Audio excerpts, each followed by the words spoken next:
Hi guys, Editing Miranda here. So at the time that I filmed this, I was not thinking of splitting it into two parts, but it ended up being quite a long video, so I thought it'd be better if I did. So I just wanted to put that in here as a little precursor that there will be a part 2 coming next week.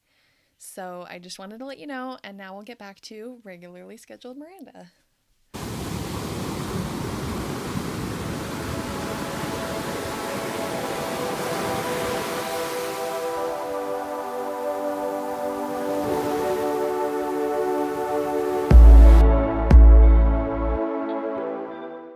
Okay, how we feeling, guys? Nope, wrong one. There it is. Sorry, I'm picking hair off my mic. Oh, ASMR. I don't know if you heard that. Hi guys, welcome back to my channel. If you're new, my name's Miranda. Welcome. Today, we're gonna try and get this done before the natural light goes away. That's goal number 1. Goal number 2, I wanted to talk today about a book called More Than a Body. It's by Dr. Lindsay and Lexie Kite. They're twin sisters. I actually first heard about them on this podcast called the Dear Body Podcast with Jessi Jean, which is a great podcast. I would recommend it if you are struggling with body issues or eating disorders. It's just a great platform of a lot of women sharing their stories of a similar vein. And I believe, oh gosh, I don't remember which sister, but one of the sisters was on when they were doing promo for this book, and I really liked what they had to say, and so I bought the book, and then it sat on my bookshelf for a couple months. And when I decided to do this channel, I knew that this was a book that I wanted to talk about because it is so crucial and it was so pivotal in my journey. Just what she said on the podcast even before I read the book, and as I read the book, it brought so much knowledge. Anyways, I could ramble, but grab water. This is gonna be a longer one. And yeah, let's just dive in. So, the general gist of this book is that there are stories from women who have gone through the transition of separating themselves from their body image and the current culture around that. And there are journal prompts at the beginning and at the end of each chapter. You can do them, you can't. I chose to do them. I personally didn't find them like super useful, except for it was a little bit more enlightening on where I am right now, and it did show some areas in which I thought I had made more progress than I had, which was handy. So I don't think that if you just are not a journaler, don't let that turn you off from the book. I think that you'll still gain so much from this book, and if you are a journaler, it could very well help. There are some things in here, I'll just get the pros and the cons out of the way and then we can delve into the content. The things that I did not like are there are a lot of metaphors in this, and while I think for maybe some people that is like a good thing and that's something that is enjoyable to read, I thought that it made the writing murky and it just felt a little unnecessary or overplayed at times. There are some places too that I got wordy where I found myself like checking out, and I'd read a page and I'd be like, I feel like I just read the same sentence over and over again. But that could have been because I'm already familiar with a lot of what was in this book, so it could have just been that the messages were already in my brain, and my brain was like, you already read this, you don't need to know it again. So there is that, and then there was also a lot of jumping around in this book. So as I jump around in this book, in this video, that's why, is I felt like they could have organized it a little better based on topic and message. So I do wish that that was, there.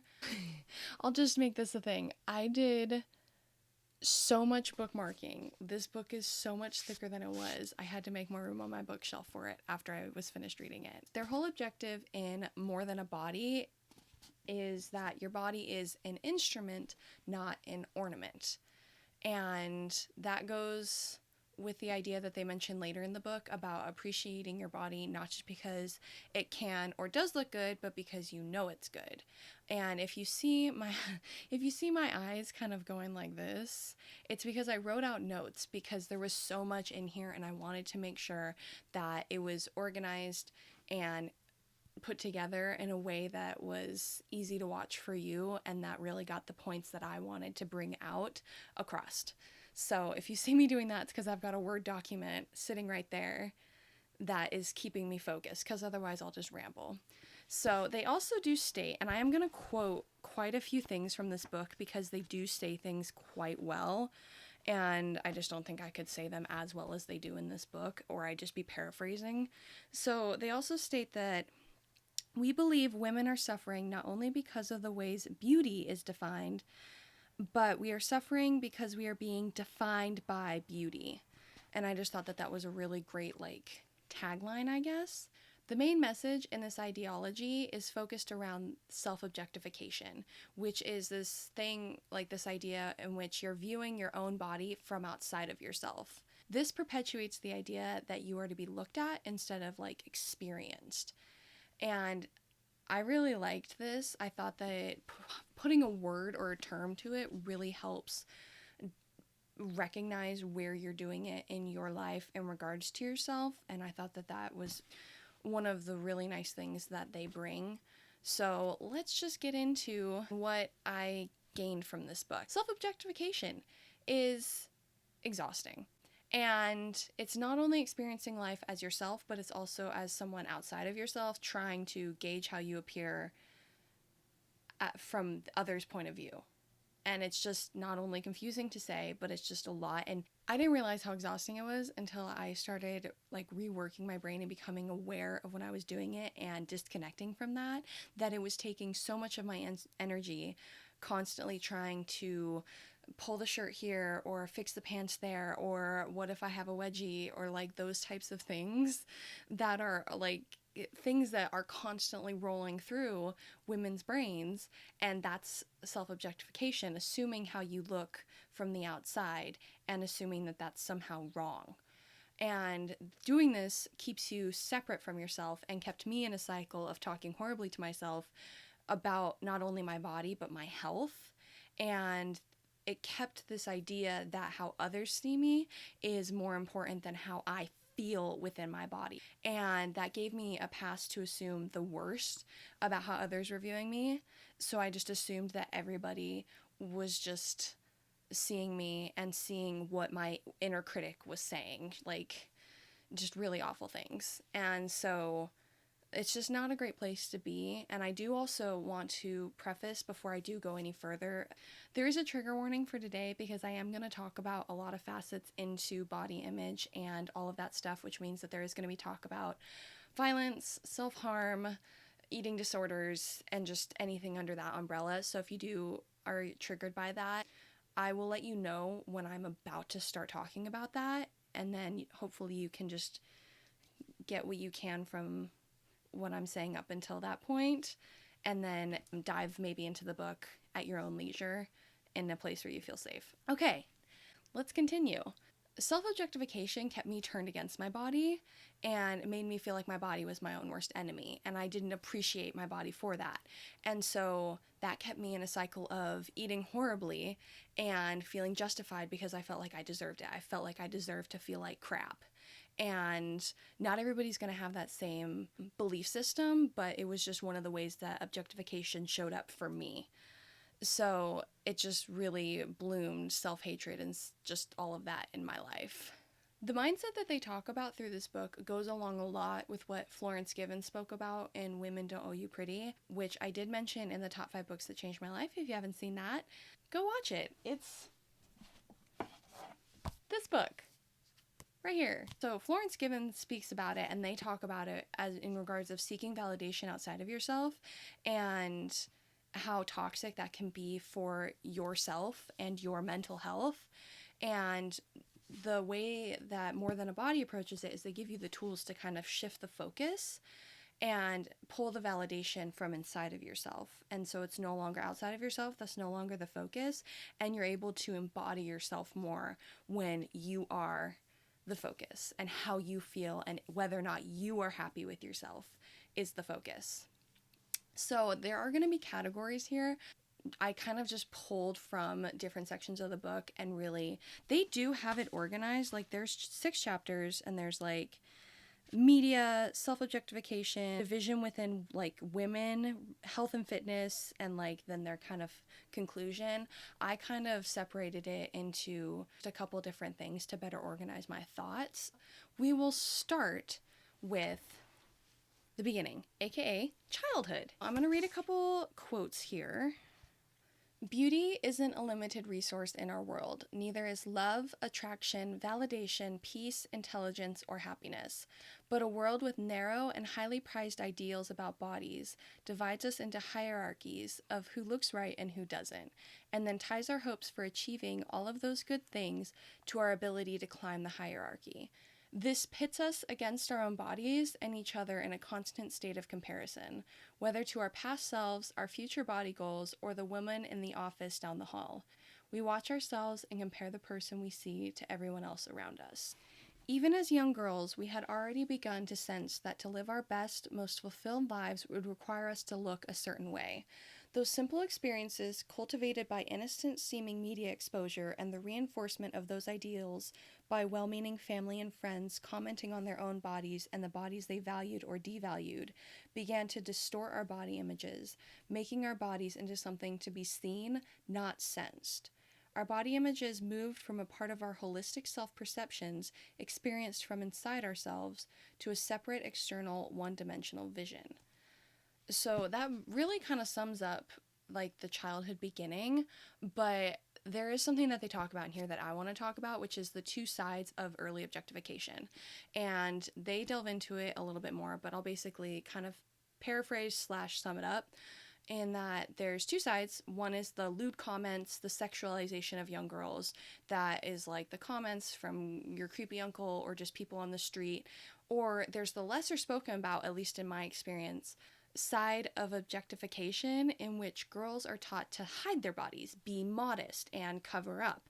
My mom was very much that way, and she still stands by that, and I think to a degree, sure, whatever, that can be its own conversation, but both of these messages play into the same idea that our body is for others' enjoyment, that the lewdness operates from the idea that our bodies are to be given freely, that others have a right to them, and a right to comment about them, while the other, more modest approach comes from shame, and that the female body is something to hide or fear for being too much of a temptation to others.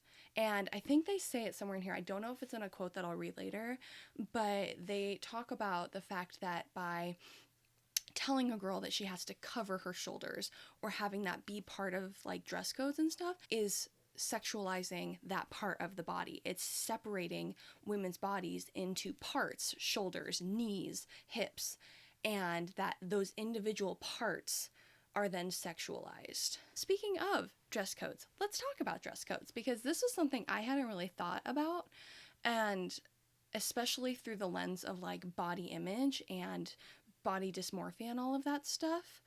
And they really brought a fresh perspective to that I really appreciated. They were very eloquent in what they said, and I wish I could find a better way to like say it, because I promise I'm not going to just be like quoting their book or reading from their book for all of this video, but in this case I will.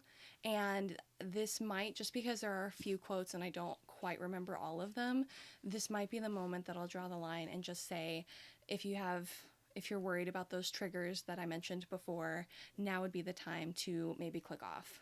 So let's read a couple quotes. Girls learn the most important thing about them is how they look. Boys learn the most important thing about girls is how they look. Girls look at themselves. Boys look at girls. Girls are held responsible for boys looking at them.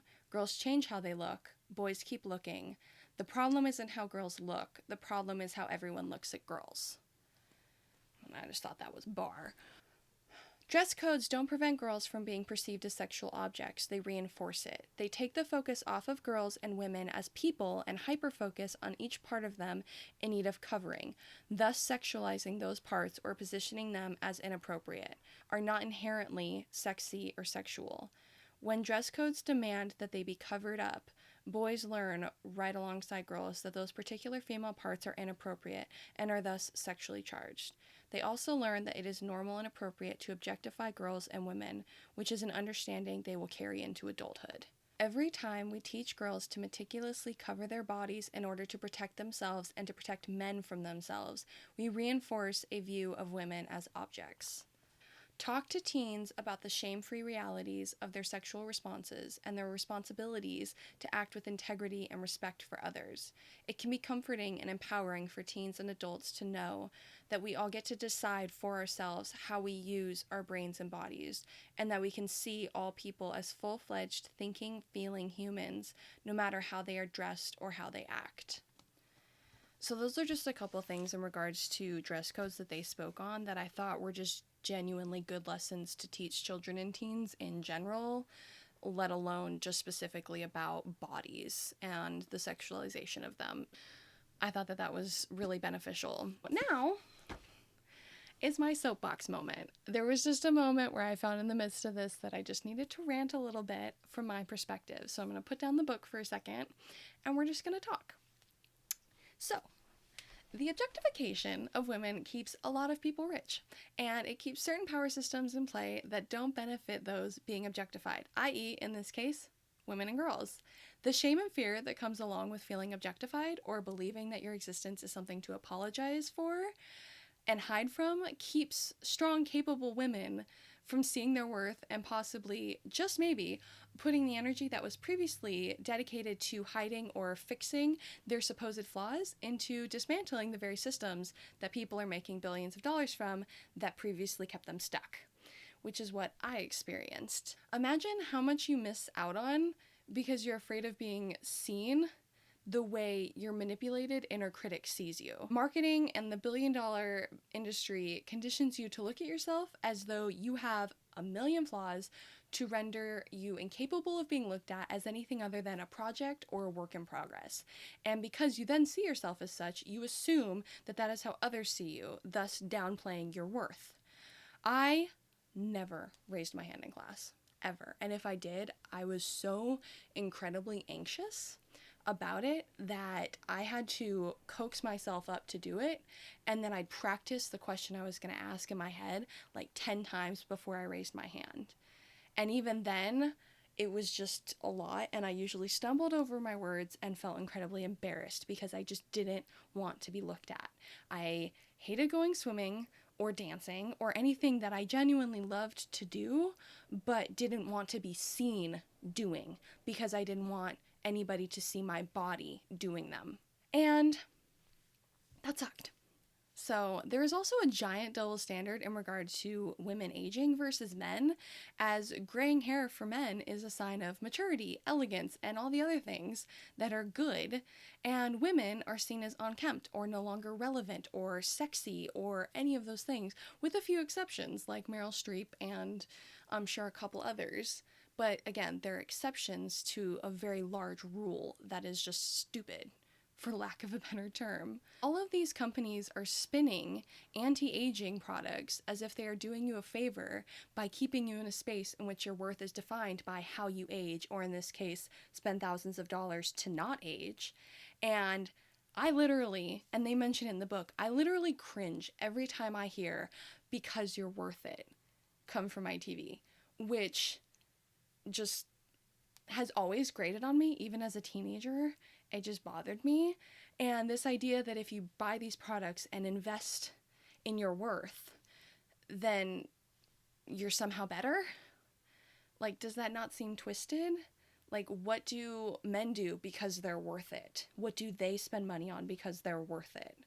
Like, they age the way humans are genetically made to.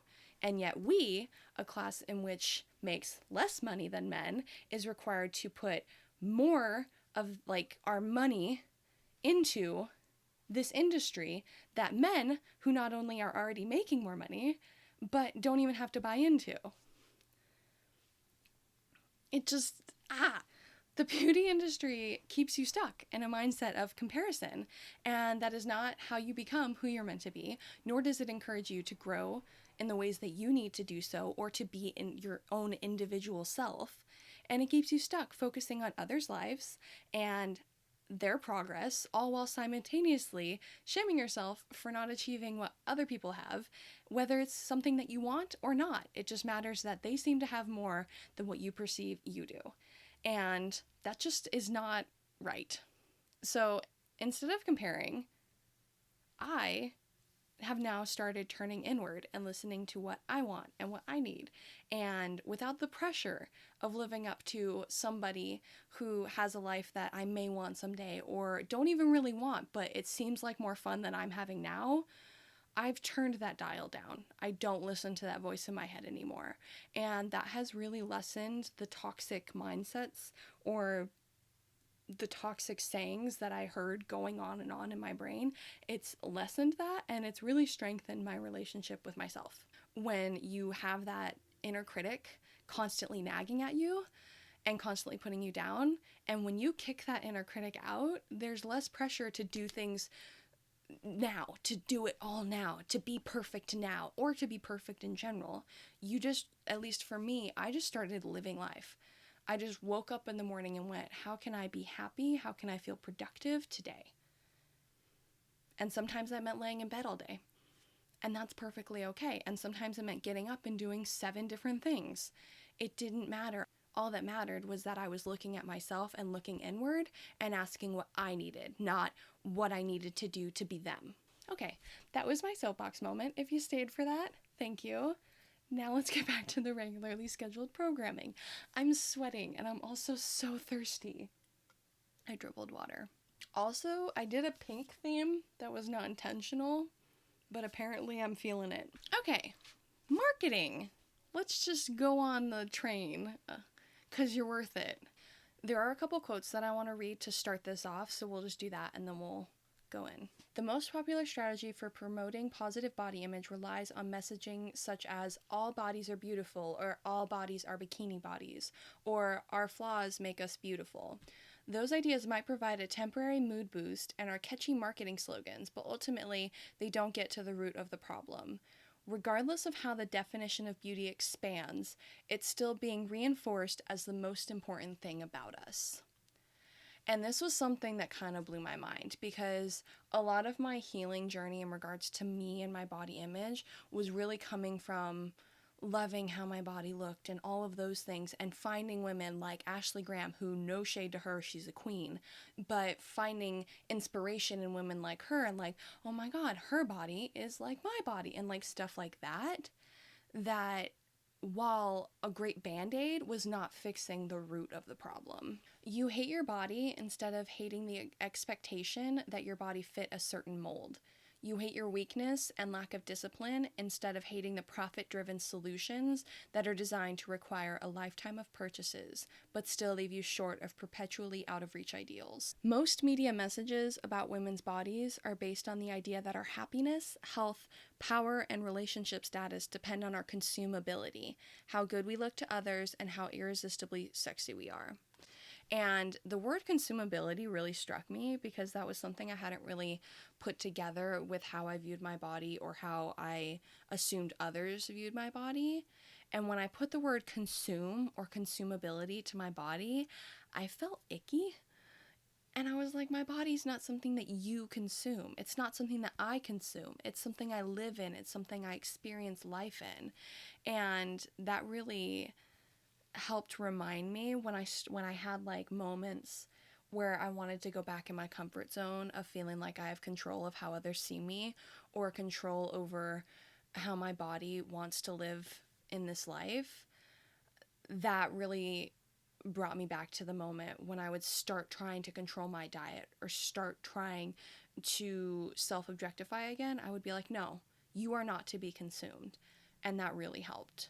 In with marketing, there's this idea that they bring forth. It's not original to them, but it's a class that they took, that Lindsay and Lexie Kite took in college, that they talked about in this book called Media Literacy. And it's basically the best tool ever. I want to read something about that, and then we'll go into my notes. You weren't born with those ideas about what would make your body and you okay, so take some time to think about where those specific numbers, sizes, and hopes originated. Where did you get those ideas about what would make your body acceptable? Who else do you know who shares these ideas? Has pursuing or reaching your own physical or numerical mile markers brought you the peace, confidence, and happiness you hoped for? Do you like the body image destination you've reached? Would you recommend your path to others you care about?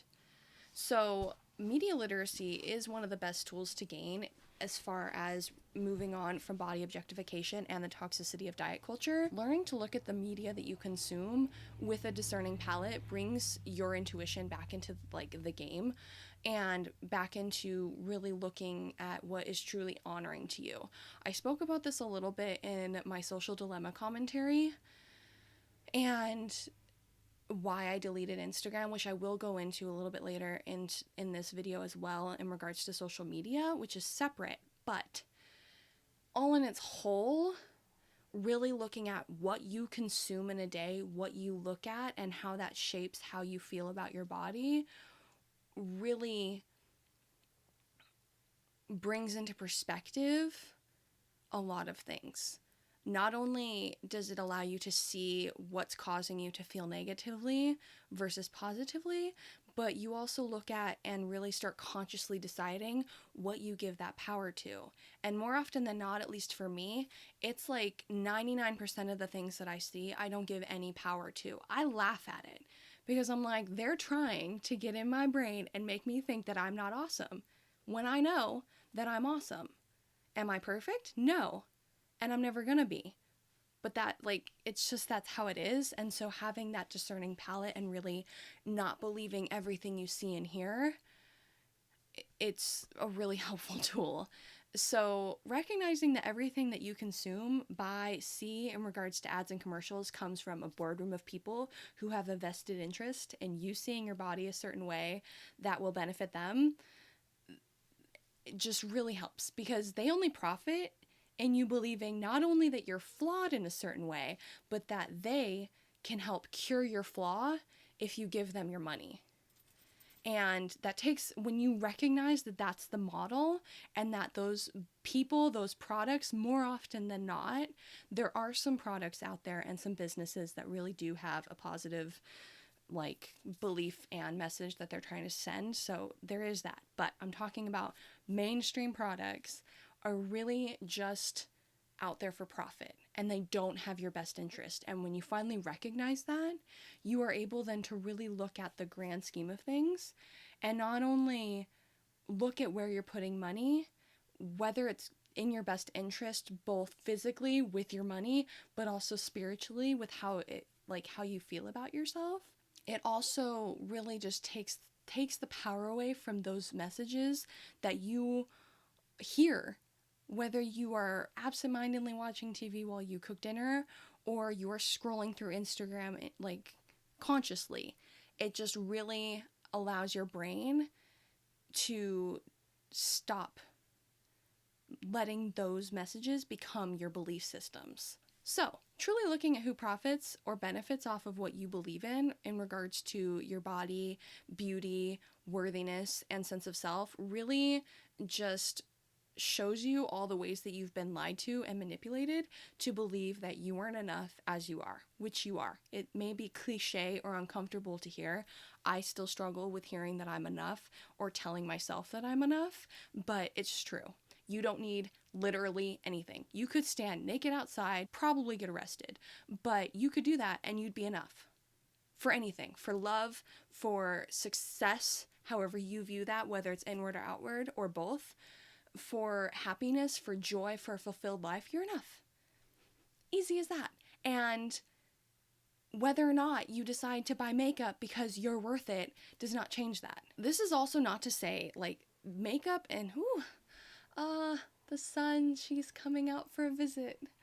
Okay, this is not like bashing makeup because it is a beautiful form of self-expression for so many people. It's not personally my form of self-expression, but that does not mean that I am negating anybody else's anything in regards to makeup or skincare. Those can be good things as long as you understand what is an investment into you loving you as you are and feeling as yourself versus an investment into unrealistic beauty ideals that will leave you feeling wrong, worthless, or depressed if you're not able to live up to them, if that product doesn't give you that magic thing that will bring you that.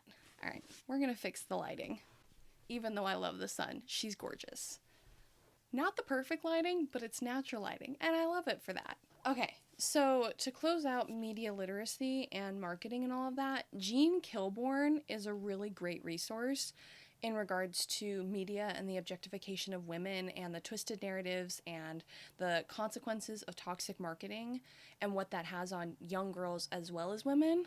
She has multiple documentaries about it, and I think she has a book. I'm not sure about that, and I haven't read it, but I have seen some interviews with her as well as a lecture that she gave to, I think, a college class that I will try and find and link below, that is very eye-opening and really helps.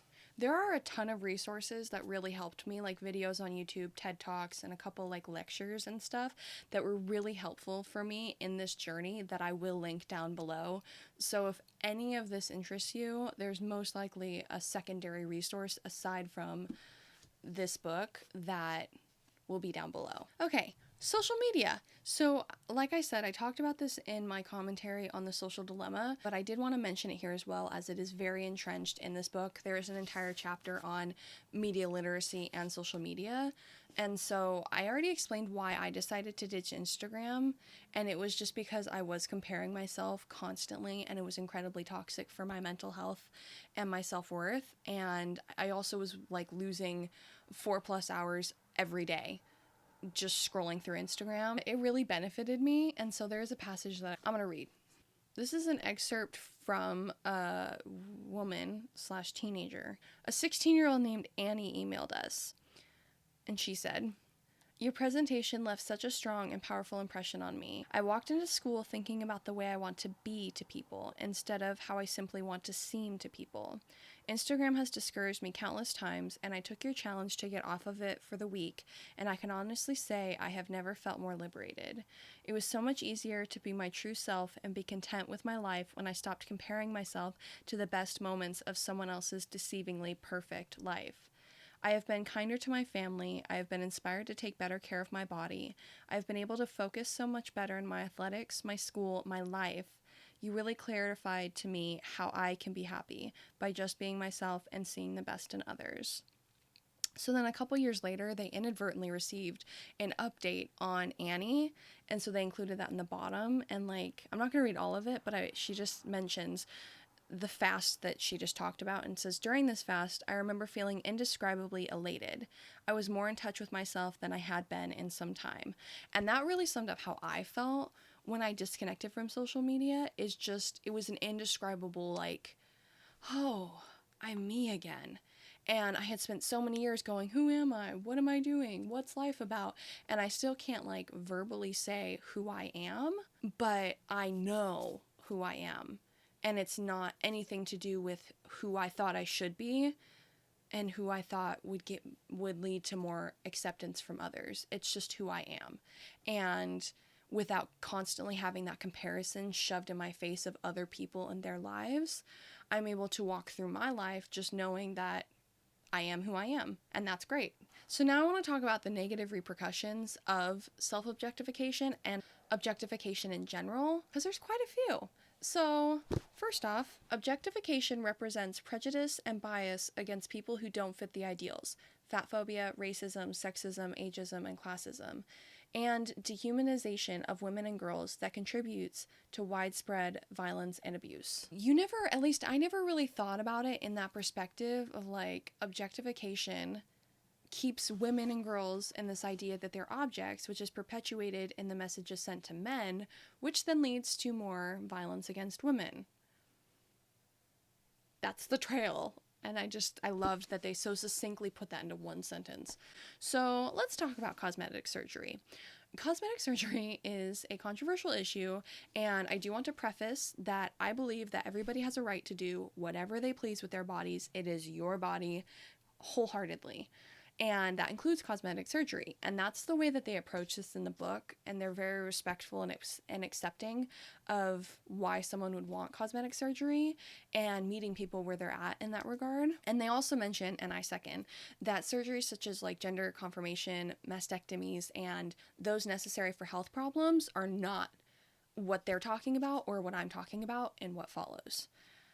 And in regards to objectification and its effect on the cosmetic surgery industry. So, Selfies and cosmetic surgery. The rise of selfies might even correlate with the rise in cosmetic surgery for young women. According to a 2018 report by the American Academy of Facial Plastic and Reconstructive Surgery, cosmetic procedures have increased by 47% since 2013. Of the facial plastic surgeons surveyed, 72% said that they'd noticed an increase in patients under 30 years old. In a 2014 statement, Edward Ferrier, I hope that's how you pronounce it, president of the American Academy of Facial Plastic and Reconstructive Surgery, said, quote, "Social platforms, which are solely image-based, force patients to hold a microscope up to their own image and often look at it with a more self-critical eye than ever before. These images are often the first impressions young people put out there to prospective friends, romantic interests, and employers, and our patients want to put their best face forward. What is most frightening to us is the idea of putting their best face forward, which really means putting a different face forward and changing their faces to fit ideals they've been trained to perceive as the best. But let's be real, this is not about an individual's best, it's about the beauty industry's best-selling ideals. This is a dangerous, expensive, painful, and ultimately ineffective way to reduce body shame or keep your body image afloat." Just basically very elegantly said what I have tried to say, but I constantly feel like I put my foot in my mouth, so I'm just going to leave that where it is. So I do want to read a couple more pages of what they wrote. This is the largest excerpt, and I hope it doesn't have to get cut out because copyright, but I just really felt that what they said was great. So this is a section called Look Better, Feel Better, and I am taking out little sentences that are just not really necessary to what I'm getting at here. Quote, "I did it so I could feel better about my body. I did it so I could feel more like a woman. I did it for me." End quote. This is the on-screen monologue of a national TV commercial for breast augmentation. Gone are the days of daytime commercials with a male doctor explaining the life-changing benefits of enlarging some parts of female bodies and shrinking others. Now it's by women, for women. It's what I want, not what men want me to have. This is a testament to the effectiveness of advertising messages and consistent media content with the sometimes blatant and often subliminal promise of look better, feel better. Those two are inseparably intertwined in so much of advertising geared towards women, as if surgery is really self-help. In a 2016 in-depth analysis of all 52 peer-reviewed studies published on breast implants and suicide, researchers Diana Zuckerman, Caitlin Kennedy, and Mishka Turplin concluded, quote, "Scientific evidence suggests that breast implants may have risks to mental health. Although suicide among women with implants is below 1% in every study, the rates ranging from 0.24% to 0.68% are significantly higher statistically and clinically than rates for comparable women without implants. Rigorous research is needed to better understand the consistent association between implants and suicide and to determine how to decrease those risks for the 300,000 U.S. women who undergo implant surgery annually." The high suicide rate clearly suggests that breast implant surgery should not be considered a solution for low self-esteem or depression, as it's sometimes suggested in advertisements. End quote. We don't believe this boom in breast augmentations is being driven by overwhelming body image success stories. It is being driven by women's shame about their natural breasts. What does it really mean when a woman who undergoes cosmetic procedures says, "I did it for me"? Unless the person saying this is into recreational surgery, then what this statement might really mean is, "I did it to look better." When women elect to undergo cosmetic procedures on the premise that it's for me, they're almost always speaking from a place of self-objectification or viewing their bodies from an outsider's perspective. They're saying they like how they look more when they're seeing their own reflections or wearing a swimsuit, and when others are looking at them. In turn, they're saying they'll feel better because they think they will look better. Reality of why some women might feel better after cosmetic surgery is that they receive more acceptance and validation from others and themselves for their more ideal-looking bodies.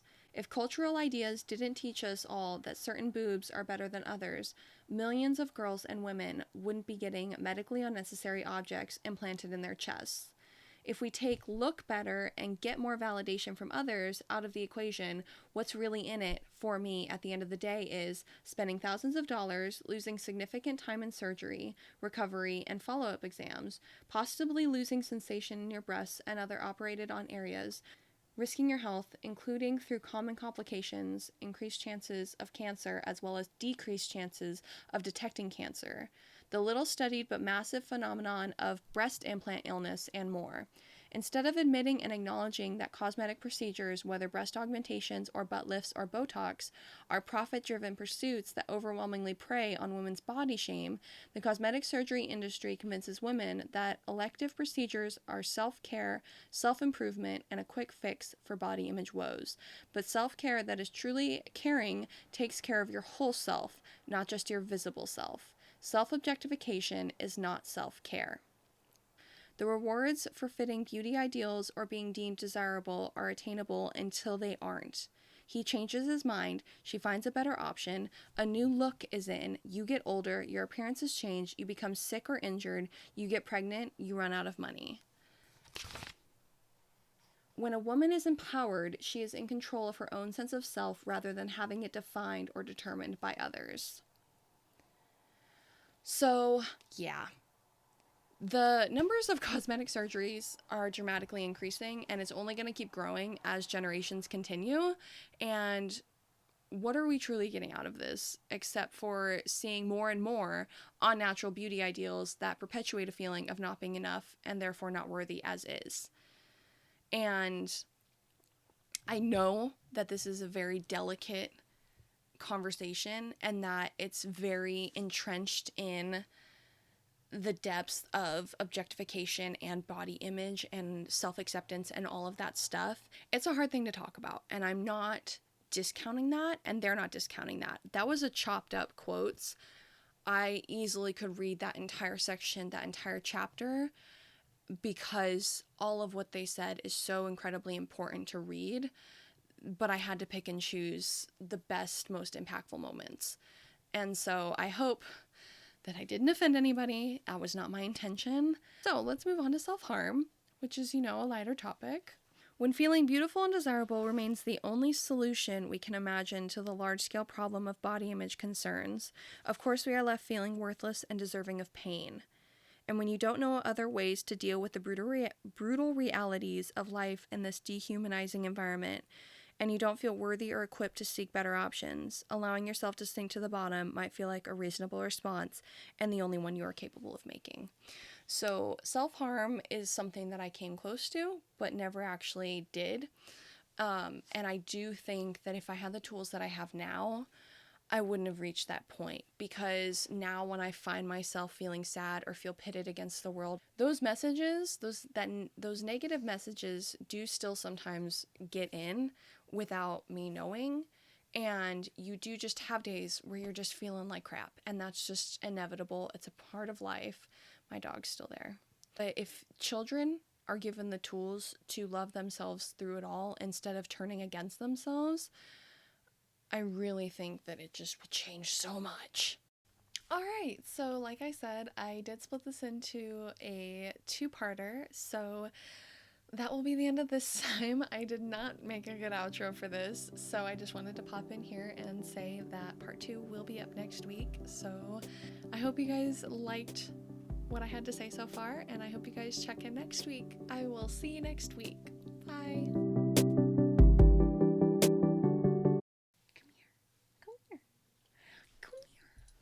Oh, hold on.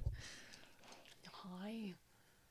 You slept next to me that whole time. You're such a sweet boy.